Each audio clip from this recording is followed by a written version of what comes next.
من كتبعد على داركم كتولي عارف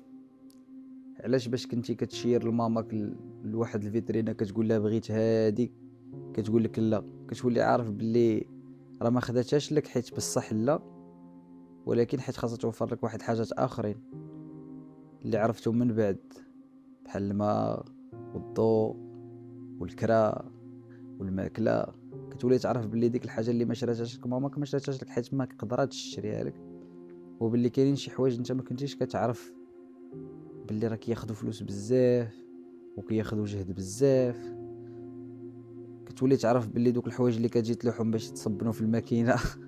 خاص اللي يعزلهم وخاص اللي يديرهم في الماكينه وخاص اللي يطلع ينشرهم وخاص اللي يهبطهم في الوقت اللي ينشفوا فيه ويطويهم ويرجعوا في البلاك. والدار اللي كتبان لك كل نهار نقيه وتقدر تمشي بالحفا ورجلك ما توسخش، راه حيت